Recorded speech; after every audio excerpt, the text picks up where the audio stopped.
fadhigii saakay golaha gurtida Soomaaliland oo shir gudoominayay gudoomiyaha golaha gurtida mudane Saleebaan Maxamuud Aadan ayaa waxa uu gudoomiyuhu 6 gudoomiye gudo hoosaad u saaray xalinta arinta jabhada gacan libaax waxaanu ka codsaday gudida in ay war buuxa golaha soo siiso maalinta salaasada ee toddobaadkan hadii Ilaahay awood leh qadaro waxa maanta jildayna tamarta ayaa jildayna الله يصغره ساك waxaan ku bilaabayaa inna lillahi wa inna ilayhi raaji'uun xaalad adag baynu ku jirnaa mudane gudoomiye ama shir gudoonka iyo mudanayaashaba waxa ka codsanaya maanta xaalad aynu ka doodno macdan iyo arrimo bulsheed ima muuqato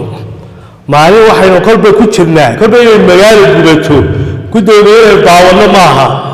laas caamood ayaa gubatay inuu sidaa u arkayna marka maantana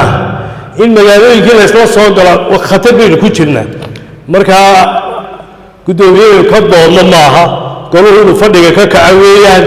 inay dalka xaalad gelino weeyaan oo aynu isku nimaadno oo wixii yaalay halkii nabad laga doonayo la raadiyo maanta aniga ima muuqato inaynu ka doodno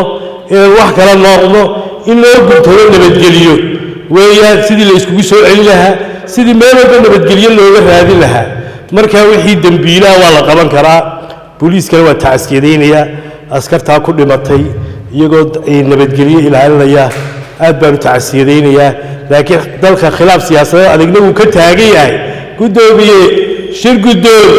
maanta inama muuqato inaynu doodno iyo inaynu sii fadhno goluhuna in la xidhaa ku fiican inaynu albaabada soo xidhanno in wax la isweydiiyo in dal la isqabtana waa muhiim gudoomiyaha intaas ay marka uu horeysa waxaan halkan taxsiib u marinayaa ciidankii qaranka iyo intii ku dhimatay dagaalkii shalay ilaahay naxariistii janno ha ka waraabiyo mudane gudoomiye maanta kaa aqbali mayno kaana yeeli mayno in aan ka doodno macdan iyo biyo iyo wax la halmaaro midna maanta waxaa daadanaya dhiiggii qaranka jamhuuriyadda Soomaaliland dhinaca doonaba ha noqdee tan maanta taaganna waa tay laascaanood shalay ku tagtay inagoo sidaa u fadhina golaha guurtida maantana aqbali mayno in gobolladii kale ay dhaqaaqaan waana sida ay ku socoto waxaan leeyahay waa golaha guurtida fadhiga ha ka kaco wixii kaga gudbooyo aw nabadda ka qabanayo ha ka qabto midda kale ragga maanta waxaa soo rabshaday ay ka dhacayaan waa 3 nin waa ninka guriga weyn ku jira iyo labada banaanka jooga 3 laba gudoomiye adaa dalka u sameeyay soo fariisi oo yeer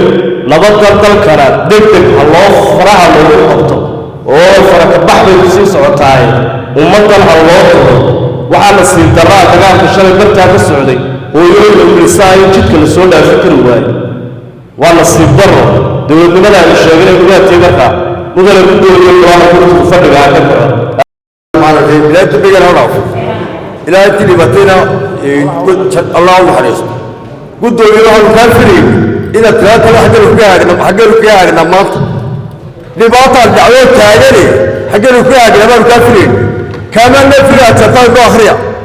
gudoomiye qaranka badbaado baahan oo dadka badbaado baahan oo bilaal badbaado baahan oo dibataala aan leeyahay herbataala gudoomiye aan ku soo jeedinayna inaynu ka kacdo fadhiga meesha wax ka jira boo kacdo isweydiino xagga ku gaarina talada ayaa gudoomiye taasida wala qawax diiwaanada hore diray taasida wala qaba oo taasideena ciidanka meesha ku dhintay ilaahay naxariistiisa ka waraabiyo dagaalada iyo aafaadka dhacayna Allah inaga qabuujiyo mudane shir gudoon wala qaba golaha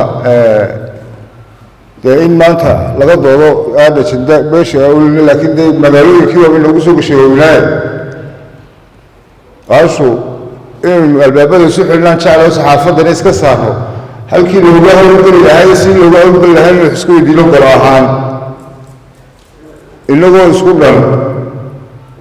markaa waxaa soo jeedin lahaa aynu tashanno gol ahaan aynu u tashanno qaranka aynu u talinno halkaa aynu ka horta marka horeysa dadkii ku dhintay shaqaaqadii shalay ka dhacday gobolka saaxil buurta gacan libaax samariye imaan saadiq allah inaga wada siiyo iyagana allah u naxariisto intaasaan taa kusoo koobaya maanta waxaad doonaysaa guddoomiye laga hadlo ajandaha qodobka tamarta guddoomiye maanta sida xildhibaanka hore uu sheegay baan raacsanahay ha laga daayo maanta inta ajanda laga hadlo maanta waxa weeyaan waxaynu u baahan nahay dalka haddaynu guurtidii nahay inaynu shaqayno inaynu fadhiga ka kacno in maanta maalin tamar laga hadlo maaha waa maalin dalka in loo gurmado la taagan yahay guddoomiye adigoo na horkacaya shirguddoonka na horkacaya xaaladda dalka taagan iyo waxaan ka taagan aynu wax ka qabanno aynu fadhiga ka kacno ka guurti ahaan aynu shaqayno kaalinteena aynu buuxinno waajibaadka aynu leenahay aynu gudanno waxaan tacsiinayaa marka hore ciidamada ku dhintay booliska buurta gacan libaax waxaa qorada kale ee ka soo horjeedana ayaa soo hadeeyey oo qaataan nabadda iyo wax loogu baaqayo buuq kale iyo qayan kale ajandahan halkiisa haddaynu ku soo wadno xeerkaa tamarta waa gelaynaa tamarta ku dheeda markaa waxaa leeyahay xaloodda adeegaha wadada maxaa leeyahay qorada buurta kaalena ayaa soo hadeeyey salaan ka bacdi ugu horreyn guddoomiye waxaan tacsi u diraynaa ciidankii shaqaaqadii dhacday intii ku dhimatay iyo ciidamadii dhintay inaynu tacsi golaha horta ka dirnaa waa waajib waxaan leenahay inaa lilaahi wa inaa ilaihi raajicuun dee niman qaranka u shaqaynayey oo amnigiisa maalin buu dhigan lahaa taa intaasaan ku dhaafayaa tacsida guddoomiye lama taagna maalin aynu ka doodno macdan waxaan soo jeedinayaa inuu golahu fadhiga ka kaco oo aan hor kacdo oo meel kastoo arrinkaas uu inala gelaya aynu u dhaqaaqno maanta halkan inaynu ka hadalno wax macnoy samaynaysaa ma jiro in badan baa golaha shirguddoon ahaan hor taalmaydeen waxaanu leenahay haddaynaan ninkuna raacayno golaha fasaxa ha hawl galo ha shaqo tago ama la hor raaca ama golahu ha hawl galo ee ka hor dhaqaaqa hadda idin tidhaahaan shaqada u joojinno culayskeeda iyo dhibaatooyinka xadaafiirta dawlada ku jeedanaysaa waa baday way badan yihiin dhibaatooyinka ay wadata dowladdii iyo beeshii ay ka yimaadeen nimanka buurta galayna waa ku maqay labadaa qolobo horta waa ku maqay waanay wada socdaanoo waa ku maqay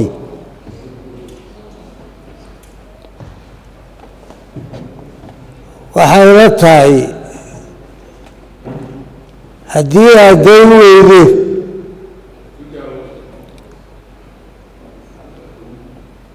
waa beel iyo intii kale waxa maanta beel ka wax